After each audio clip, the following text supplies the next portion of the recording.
बहुत ही सत्कारयोग जिला मोगा ने सारे ही साहित्यकार दोस्तों, मेरे वालों आप जी प्यार भली सत श्री अकाल। अज असी एक अजिहे अंदोलन के मौके पर इकट्ठे हुए हाँ जोड़ा कि दिल्ली में भी चल रहा है, नालों नाल पंजाब के होर स्टेटां दे विच भी बड़ी सफलता नाल चल रहा है। इस अंदोलन का नाम भावें किसानी अंदोलन है, किसाना मजदूरों का अंदोलन है, लेकिन ये अज आर्थिक आज़ादी का सब तो वड्डा अंदोलन बन चुका है। साडी भुख की लड़ाई, ढिड की लड़ाई है ये। इस लड़ाई मौके असी वो शब्द याद कर सकते हैं, दहक दे अंगियारां ते सौंदे रहे ने लोग, दहक दे अंगियारां ते सौंदे रहे ने लोग, इस तरह भी रात रचनाउंदे रहे ने लोग। हुण मैं अपनी एक कविता पेश करदा।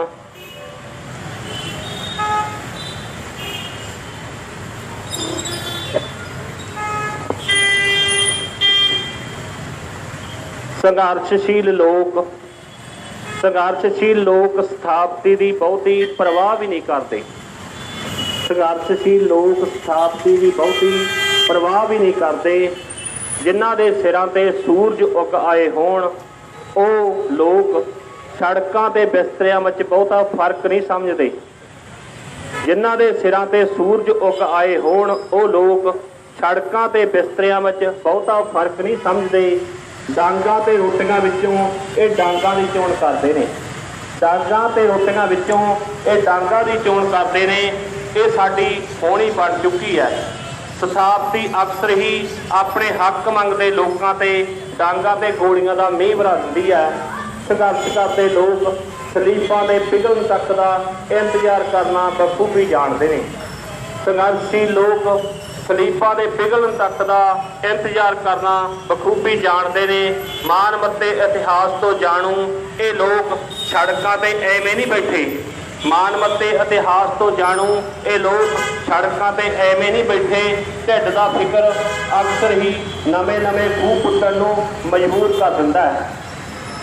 कौम का भविख संभालने वाले जगदे हुए ये चिराग महिला नूं बगा रहे युग नूं काफले बन तुरे ने मंजिल वल ते जित वल वध रहे ने ये जिन्हां ने सिर ते खफन बन लिया होवे मुड़ नहीं परतदे। सलाम है तुहानूं मेरे देश के अन्नदातिओ, सलाम है तुहानू मेरे देश के अन्नदातिओ। ये जंग सिर्फ ढिड दी ही नहीं, स्थापति की अंतिम अरदास तक जारी रहनी चाहिए है। गुर फतेह फिर ही होनी है, गुर फतेह फिर ही होनी है। अंत में एक नारा किसान मजदूर मुलाजम अते साहित्यकार साथियों की एकता जिंदाबाद। किसान मजदूर मुलाजम साहित्यकार साथियों का एकता जिंदाबाद। धन्यवाद जी।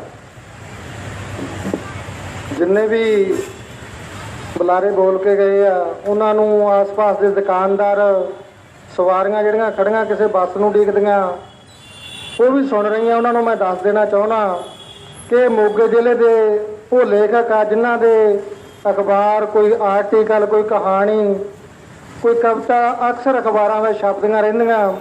साडे विचों जिहड़े वड्डे लेख बैठे ने विच भी बैठे कोई चले भी गए उन्हां दीयां किताबां यूनीवर्सिटी च लगियां सिलेबसां विच लगियां ने। ये कोई आम इंसान नहीं है, ये मोगे जिले की करीम बेटी। इत्थे मैं हरविंदर बिलासपुर जी नूं सद्दा देण तो पहिलां उन्हां नूं सद्दा देण तो पहिलां साडे मोगे जिले के बहुत वड्डे कहानीकार ने गुरमीत कड़ियालवी जी, उन्हां दीयां किताबां ढाल आचू खोजी ते अजकल उन्हां दी कहानी बड़ी चर्चित आ, हार ही ना बचना। मैं इन्हां दीयां सारियां कहानी दीयां किताबां पढ़ लईआं, मतलब मैनूं बहुत अच्छियां लगियां इन्हां दीयां कहानियां। जिहड़ी अजकल कहानी चल रही आ हार ही ना बचना, वो संघर्षां दा की अपने समाज दे विच रोल आ उस नूं मुੱਖ रख के लिखी गई आ। ते तुसीं इन्हों असीं समा भी थोड़ा जिहा वध देवांगे आम बुलारिਆਂ नालों तां जो ये अपनी गल भी कह सकण, आपकी रचना भी साझी करन। गुरमीत कड़ियाल।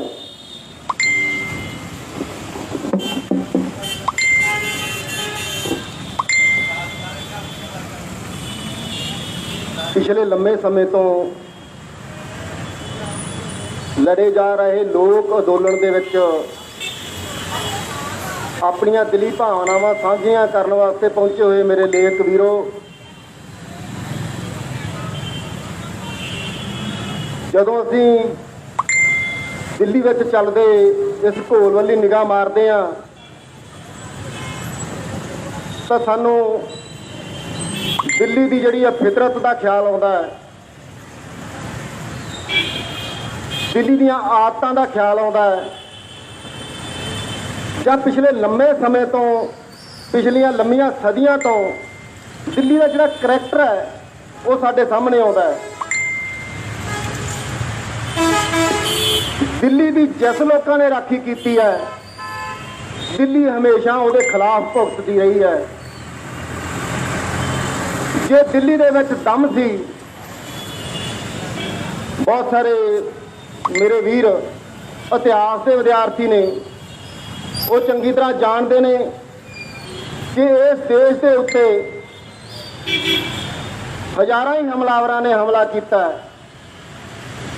ਸ਼ਕ ਆਏ, ਕੁਸ਼ਾਨ ਆਏ, ਤੈਮੂਰ ਆਇਆ, ਚੰਗੇਜ਼ ਆਇਆ, ਅਬਦਾਲੀ ਆਇਆ, ਅਹਿਮਦ ਸ਼ਾਹ ਅਬਦਾਲੀ ਆਇਆ, ਗੌਰੀ ਆਇਆ, ਗਜ਼ਨਵੀ ਆਇਆ, ਅੰਗਰੇਜ਼ ਆਏ, ਪਤਾ ਨਹੀਂ ਕਿੰਨੇ ਤਰ੍ਹਾਂ ਦੇ ਇੱਥੇ ਹਾਕਮ ਆਏ ਹੈ।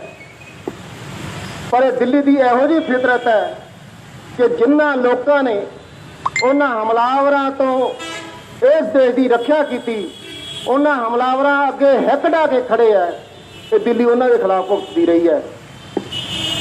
ਦਿੱਲੀ ਚੰਗੀ ਹੁੰਦੀ ਤੂੰ ਅਹਿਮਦ ਸ਼ਾਹ ਅਬਦਾਲੀ ਦੇ ਅੱਗੇ ਹਿੱਕ ਢਾ ਕੇ ਖੜਦੀ ਤਾਂ ਇੱਥੇ ਕਦੇ ਵੀ ਕੁੱਪ ਹੀ ਰੀੜਾ ਨਾ ਵਾਪਰਦਾ। ਪਾਣੀਪਤ ਦੇ ਮੈਦਾਨ ਦੇ ਵਿੱਚ ਲੋਕਾਂ ਦੇ ਢੇਰ ਨਾ ਲੱਗਦੇ। ਦਿੱਲੀਏ, ਜੇ ਤੂੰ ਮਹਿਮੂਦ ਗਜ਼ਨਵੀ ਨੂੰ ਡੱਕ ਲੈਂਦੀ ਤਾਂ ਸੋਮਨਾਥ ਦੇ ਮੰਦਿਰ ਦੀਆਂ ਸਾਰੀਆਂ ਜਿਹੜੀਆਂ ਉਹ ਸੋਨੇ ਦੀਆਂ ਬਣੀਆਂ ਹੋਈਆਂ ਮੂਰਤੀਆਂ ਚੱਕ ਕੇ ਨਾਲ ਜਾਂਦਾ। ਜੇ ਅੰਗਰੇਜ਼ਾਂ ਨੂੰ ਡੱਕ ਲੈਂਦੀ ਤਾਂ ਸੋਨੇ ਦੀ ਚਿੜੀ ਨੂੰ ਨੋਚ ਕੇ ਪਿੱਤਲ ਦੀ ਚਿੜੀ ਨਾਲ ਬਣਾ ਦਿੰਦੇ। ਪਰ ਦਿੱਲੀ ਜਿਹੜੀ ਹੈ ਇਹਨਾਂ ਗੱਲਾਂ ਲਈ ਖਿਆਲ ਨਹੀਂ ਰੱਖਦੀ। ਉਹ ਪੰਜਾਬੀਆਂ ਨੂੰ ਕਿਉਂ ਪੈਂਦੀ ਹੈ? ਉਹ ਵਾਰ-ਵਾਰ ਪੰਜਾਬ ਤੇ ਕਿਉਂ ਹਮਲੇ ਕਰਦੀ ਹੈ? ਉਹ ਦਿੱਲੀ ਦੀ ਪੱਤ ਦੀ ਰੱਖਿਆ ਕਰਨ ਵਾਲੇ ਲੋਕਾਂ ਨੂੰ ਕਿਉਂ ਵਾਰ-ਵਾਰ ਜਲੀਲ ਕਰਦੀ ਹੈ? ਇਹ ਸਵਾਲ ਬਹੁਤ ਮਹੱਤਵਪੂਰਨ ਸਵਾਲ ਹੈ। ਉਹਦਾ ਕਾਰਨ ਇਹ ਹੈ ਕਿ ਦਿੱਲੀ ਸਮਝਦੀ ਹੈ ਕਿ ਜੇ ਕਿਸੇ ਨੂੰ ਇਸ ਮੁਲਕ ਦੇ ਵਿੱਚ ਖੁੱਲ੍ਹੇਆਮ ਵਿਚਰਨ ਦਿੱਤਾ ਤਾਂ ਉਹ ਸੱਤਾ ਤੇ ਬੈਠੇ ਹੋਏ ਲੋਕਾਂ ਨੂੰ ਨਿਚੋੜ ਕੇ ਰੱਖ ਦੇਵੇਗਾ। ਉਹ ਡਰਦੀ ਹੈ ਤਾਂ ਕੇਵਲ ਤੇ ਕੇਵਲ ਪੰਜਾਬ ਦੀ ਮਿੱਟੀ ਦੀ ਖਸਲਤ ਤੋਂ ਡਰਦੀ ਹੈ। ਜੇ ਡਰਦੀ ਹੈ ਤਾਂ ਪੰਜਾਬ ਦੀ ਫਿਤਰਤ ਤੋਂ ਡਰਦੀ ਹੈ, ਪੰਜਾਬ ਦੇ ਲੋਕਾਂ ਦੇ ਜਜ਼ਬੇ ਤੋਂ ਡਰਦੀ ਹੈ।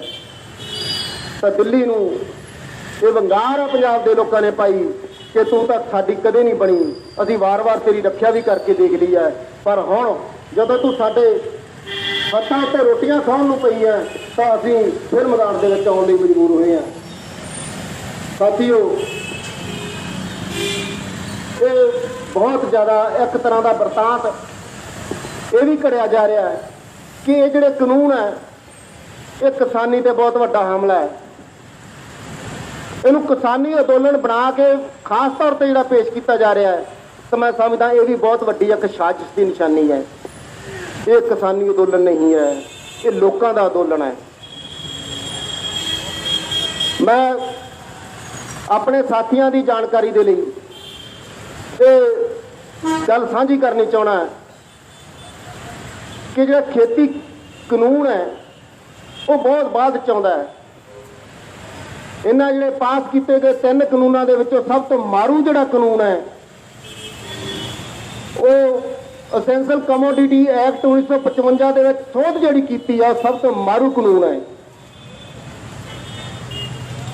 ਜਿਹਨੇ ਸਭ ਤੋਂ ਵੱਡਾ ਜਿਹੜਾ ਵਾਰ ਕਰਨਾ ਇੱਥੋਂ ਦੇ ਕਿਰਤੀ ਵਰਗ ਦੇ ਕਰਨਾ ਹੈ, ਰੋਜ਼ਾਨਾ ਦੀ ਕਮਾਈ ਕਰਕੇ ਖਾਣ ਵਾਲੇ ਲੋਕਾਂ ਦੇ ਕਰਨਾ ਹੈ, ਇੱਥੋਂ ਦੇ ਰਿਕਸ਼ਾ ਚਾਲਕਾਂ ਤੇ ਕਰਨਾ ਹੈ, ਇੱਥੋਂ ਦੇ ਖੇਤ ਮਜ਼ਦੂਰਾਂ ਤੇ ਕਰਨਾ, ਇੱਥੋਂ ਦੇ ਛੋਟੇ ਦੁਕਾਨਦਾਰਾਂ ਤੇ ਕਰਨਾ, ਇੱਥੋਂ ਦੇ ਮੁਲਾਜ਼ਮਾਂ ਤੇ ਨੁਕਸਾਨ ਕਰਨਾ, ਸਾਰੀ ਲਕਾਈ ਤੇ ਨੁਕਸਾਨ ਜੇ ਕਿਸੇ ਨੇ ਕਰਨਾ ਤਾਂ ਉਹ ਹੈਗਾ ਜ਼ਰੂਰੀ ਸੇਵਾਵਾਂ ਐਕਟ 1955 ਦੇ ਵਿੱਚ ਸੋਧ ਜਿਹੜੀ ਕੀਤੀ ਹੈ।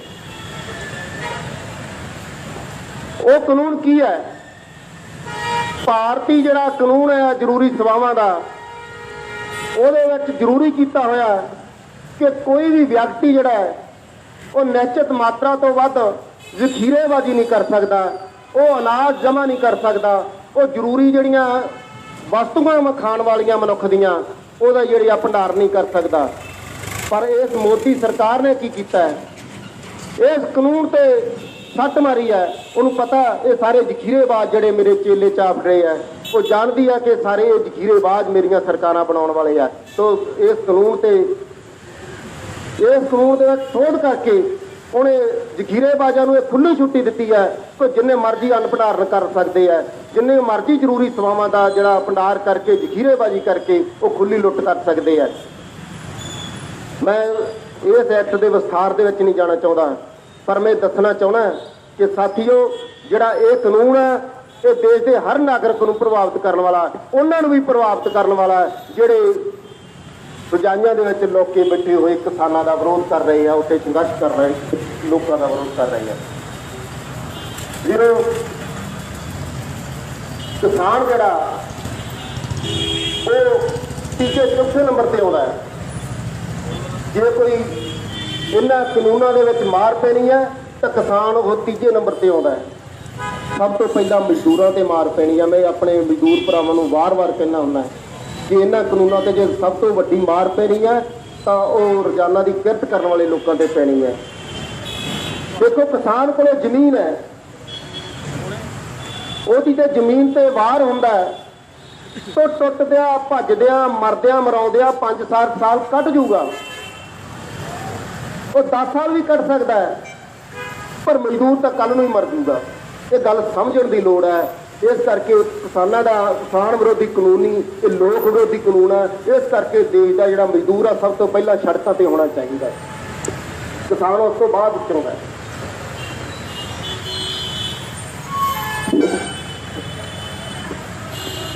ਬਾਕੀ ਸਾਥੀਓ, ਇੱਕ ਮੈਂ ਹੋਰ ਗੱਲ ਜਿਹੜੀ ਤੁਹਾਡੇ ਨਾਲ ਸਾਂਝੀ ਕਰਨੀ ਚਾਹੁੰਦਾ, ਜੇ ਇਹ ਐਡਾ ਵੱਡਾ ਲੋਕ ਅੰਦੋਲਨ ਫੇਲ ਹੁੰਦਾ ਹੈ, ਇਹ ਪਹਿਲਾ ਲੋਕ ਅੰਦੋਲਨ ਹੈ ਜਿਹਨੇ ਹਿਟਲਰ ਦੀ ਸੱਤਾ ਨੂੰ ਵਿਗਾੜਿਆ, ਨਾਜ਼ੀਆਂ ਦੀ ਸੱਤਾ ਨੂੰ ਵਿਗਾੜਿਆ, ਉਸ ਮਨੁੱਖ ਦੀ ਸੱਤਾ ਨੂੰ ਵਿਗਾੜਿਆ ਜਿਹਦੀ ਛਾਤੀ ਜਿਹੜੀ ਆ 56 ਇੰਚ ਹੋਣ ਦਾ ਦਾਅਵਾ ਕਰਦੀ ਹੈ, ਜਿਹੜਾ ਕਹਿੰਦਾ ਮੈਂ ਅਜਿੱਤ ਹਾਂ, ਜਿਹਦਾ ਆਸਮੇ ਦਾ ਘੋੜਾ ਕੋਈ ਫੜ ਦੀ ਜ਼ਰੂਰਤ ਨਹੀਂ ਕਰਦਾਗਾ, ਜਿਹੜਾ ਕਹਿੰਦਾ ਹਿੰਦੁਸਤਾਨ ਦੇ ਵਿੱਚ ਜੋ ਮੈਂ ਮੂੰਹ ਦੇ ਵਿੱਚੋਂ ਆਵਾਜ਼ ਕਰਦਾ ਉਹ ਕਾਨੂੰਨ ਬਣ ਜਾਂਦਾ ਹੈ, ਤੇ ਉਹ ਇਹ ਦੇਸ਼ ਦੀਆਂ ਘੱਟ ਗਿਣਤੀਆਂ ਨੂੰ ਖਾ ਰਿਹਾ। ਉਹ ਦੇਸ਼ ਦੇ ਜਿਹੜੇ ਦਲਿਤਾਂ ਦੇ ਹੱਕਾਂ ਵਿੱਚ ਬਣੇ ਹੋਏ ਕਾਨੂੰਨ ਉਹਨਾਂ ਨੂੰ ਖਾਈ ਜਾ ਰਿਹਾ। ਉਹ ਬਾਬਾ ਸਾਹਿਬ ਡਾਕਟਰ ਭੀਮ ਰਾਓ ਅੰਬੇਦਕਰ ਦਾ ਜਿਹੜਾ ਬਣਾਇਆ ਹੋਇਆ ਸੰਵਿਧਾਨ ਹੈ ਉਹਨੂੰ ਮਲੀਆ ਮੇਟ ਕਰ ਰਿਹਾ, ਜਿਹੜਾ ਕਿਰਤ ਕਾਨੂੰਨਾਂ ਨੂੰ ਖਤਮ ਕਰ ਰਿਹਾ। ਉਹ ਜਿਹੜਾ ਪੜ੍ਹੇ ਲਿਖੇ ਜਮਾਤ ਹੈ ਜਿਹੜੀ ਹੈ, ਉਹ ਦੇਸ਼ ਦੀ ਲੋਕਤੰਤਰਕ ਸੱਤਾ ਦੀ ਜਿਹੜੀ ਹਾਮੀ ਜਮਾਤ ਹੈ, ਪੜ੍ਹੇ ਲਿਖੇ ਲੋਕ ਹੈ, ਉਹਨਾਂ ਨੂੰ ਫੜ ਕੇ ਜੇਲ੍ਹਾਂ ਵਿੱਚ ਡੱਕ ਰਿਹਾ। ਉਹ ਪੱਤਰਕਾਰਾਂ ਨੂੰ ਜੇਲ੍ਹਾਂ 'ਚ ਡੱਕ ਰਿਹਾ, ਉਹ ਲੇਖਕਾਂ ਨੂੰ ਜੇਲ੍ਹਾਂ 'ਚ ਡੱਕ ਰਿਹਾ, ਉਹ ਚਿੱਤਰਕਾਰਾਂ ਨੂੰ ਜੇਲ੍ਹਾਂ 'ਚ ਡੱਕ ਰਿਹਾ। ਉਸ ਮਨੁੱਖ ਦੀ ਸੱਤਾ ਨੂੰ ਵਿਗਾੜਨ ਵਾਲਾ ਜੇ ਕੋਈ ਅੰਦੋਲਨ ਉੱਠਿਆ ਤਾਂ ਇਹ ਵੱਡਾ ਅੰਦੋਲਨ ਉੱਠਿਆ। ਜੇਕਰ ਇਹ ਅੰਦੋਲਨ ਸਫਲ ਨਾ ਹੋਇਆ ਤਾਂ ਉਹਨਾਂ ਜਿਹੜੇ ਹਿਟਲਰਵਾਦੀ ਲੋਕਾਂ ਦੇ ਹੌਸਲੇ ਬਹੁਤ ਬੁਲੰਦ ਹੋ ਜਾਣੇ ਆ। ਸਦੀਆਂ ਤੱਕ ਕੋਈ ਅੰਦੋਲਨ ਨਹੀਂ ਉੱਠੇਗਾ, ਸਦੀਆਂ ਤੱਕ ਇਸ ਧਰਤੀ ਦੇ ਉੱਤੋਂ ਕੋਈ ਅੰਦੋਲਨ ਨਹੀਂ ਉੱਠੇਗਾ ਜਿਹੜਾ ਕਿਸੇ ਸੱਤਾਵਾਦੀਆਂ ਦੀ ਸੱਤਾ ਨੂੰ ਚੁਣੌਤੀ ਦੇ ਸਕੇ। ਇਸ ਅੰਦੋਲਨ ਦਾ ਸਫਲ ਹੋਣਾ ਉਨਾ ਹੀ ਜ਼ਰੂਰੀ ਹੈ ਜਿੰਨਾ ਸਾਡਾ ਖਾਣਾ ਜ਼ਰੂਰੀ ਹੈ, ਜਿੰਨਾ ਸਾਡਾ ਸਾਹ ਲੈਣਾ ਜ਼ਰੂਰੀ ਹੈ, ਉਨਾ ਇਹ ਅੰਦੋਲਨ ਦਾ ਸਫਲ ਹੋਣਾ ਜ਼ਰੂਰੀ ਹੈ। ਇਸ ਕਰਕੇ ਇਹ ਅੰਦੋਲਨ ਨਾ ਕਿਸਾਨਾਂ ਦਾ ਨਾ ਮਜ਼ਦੂਰਾਂ, ਸਾਡਾ ਸਾਰਿਆਂ ਦਾ ਸਾਂਝਾ ਹੈ। ਇਹ ਖਾਸ ਤੌਰ ਤੇ ਕਲਮਾਂ ਵਾਲਿਆਂ ਦਾ ਸਾਂਝਾ ਹੈ ਕਿ ਜਦੋਂ ਸਾਰਾ ਕੁਝ ਚੁੱਪ ਹੁੰਦਾ ਉਦੋਂ ਕਲਮਾਂ ਵਾਲੇ ਬੋਲਦੇ ਆ। ਅੱਜ ਕਿਸਾਨ ਉੱਠ ਰਿਹਾ, ਮਜ਼ਦੂਰ ਉੱਠ ਰਿਹਾ, ਇਹ ਬਹੁਤ ਬਾਅਦ ਦੀਆਂ ਗੱਲਾਂ। ਕਲਮਾਂ ਵਾਲੇ ਬੋਲ ਰਹੇ ਸੀਗੇ ਪਰ ਉਨੀਆਂ ਆਵਾਜ਼ਾਂ ਨਹੀਂ ਸੀ ਉੱਠ ਰਹੀਆਂ ਕਿ ਜਿੰਨੀਆਂ ਉੱਠਣੀਆਂ ਚਾਹੀਦੀਆਂ ਏ। ਉਹਨੇ ਸਾਜ਼ ਨਹੀਂ ਸੀ ਬੋਲ ਰਹੇ ਜਿੰਨੇ ਸਾਜ਼ ਬੋਲਣੇ ਚਾਹੀਦੇ ਸੀਗੇ, ਉਹਨੀਆਂ ਰਾਗ ਨਹੀਂ ਸੀ ਬੋਲ ਰਹੇ ਜਿੰਨੇ ਰਾਗਾਂ ਨੂੰ ਬੋਲਣਾ ਚਾਹੀਦਾ ਸੀ, ਉਹਨੇ ਗੀਤ ਨਹੀਂ ਸੀ ਬੋਲ ਰਹੇ ਜਿੰਨੇ ਗੀਤਾਂ ਨੂੰ ਬੋਲਣਾ ਚਾਹੀਦਾ ਸੀਗਾ। ਤੇ ਅੱਜ ਸਾਡੇ ਗੀਤ ਵੀ ਉੱਠੇ ਆ, ਅੱਜ ਸਾਡੇ ਰਾਗ ਵੀ ਉੱਠੇ ਆ, ਅੱਜ ਸਾਡੇ ਸਾਜ਼ ਵੀ ਬੋਲਣ ਲੱਗੇ ਆ। ਦਿੱਲੀ ਦੇ ਵਿੱਚ ਨਵੇਂ ਗੀਤ ਆ ਰਹੇ ਆ, ਸੰਤ ਰਾਮ ਉਦਾਸੀ ਗੂੰਜ ਰਿਹਾ। ਉੱਥੇ ਜਿਹੜੇ ਆ ਸਿੱਧੂ ਮੂਸੇ ਵਾਲੀਏ ਤੇ ਦੂਜੇ ਤੀਜੇ ਪਤਾ ਨਹੀਂ ਕਿੱਥੇ ਗਾਇਬ ਹੋ ਗਏ ਆ। ਉਹਨਾਂ ਨੂੰ ਉਹ ਜਿਹੜੀਆਂ ਲੋਕ ਵਿਰੋਧੀ ਆਵਾਜ਼ਾਂ ਉਹ ਚੁੱਪ ਹੋਈਆਂ। ਸਾਡਾ ਮਦਾਸੀ ਗੂੰਜ ਰਿਹਾ ਹੈ, ਸਾਡੇ ਕਮਰ ਗਰੇਵਾਲ ਗੂੰਜ ਰਹੇ ਆ, ਸਾਡੇ ਹੋਰ ਜਿਹੜੇ ਆ ਲੋਕਾਂ ਦੇ ਆਵਾਜ਼ ਦੇ ਵਿੱਚ ਬੋਲਣ ਵਾਲੇ ਗੀਤ ਗੂੰਜ ਰਹੇ ਆ। ਇਹ ਬਹੁਤ ਵੱਡੀ ਤਬਦੀਲੀ ਹੈ। ਜਦੋਂ ਇਸ ਤਰ੍ਹਾਂ ਦੇ ਵੱਡੇ ਵੱਡੇ ਅੰਦੋਲਨ ਉੱਠਦੇ ਨੇ, ਉਹ ਆਪਣਾ ਸਾਹਿਤ ਨਾਲ ਲੈ ਕੇ ਆਉਂਦੇ ਨੇ, ਆਪਣਾ ਇਤਿਹਾਸ ਨਾਲ ਲੈ ਕੇ ਆਉਂਦੇ ਨੇ, ਆਪਣੇ ਗੀਤ, ਆਪਣੀਆਂ ਨਜ਼ਮਾਂ, ਆਪਣੇ ਲੇਖ, ਆਪਣੇ ਨਾਵਲ, ਆਪਣੀਆਂ ਕਹਾਣੀਆਂ ਲੈ ਕੇ ਆਉਂਦੇ ਨੇ।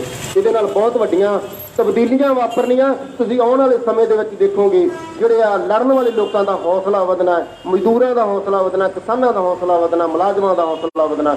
ਦਿਨੋਂ ਦਿਨ ਜਿਹੜਾ ਸਾਡੇ ਤੇ ਮਾਰੂ ਵਾਰ ਹੋ ਰਹੇ ਆ, ਉਹਨਾਂ ਦਾ ਜਿਹੜਾ ਵਿਰੋਧ ਕਰਨ ਵਾਲੇ ਲੋਕਾਂ ਨੇ ਆਪਣੀ ਆਵਾਜ਼ ਬੁਲੰਦ ਕਰਨੀ ਆ।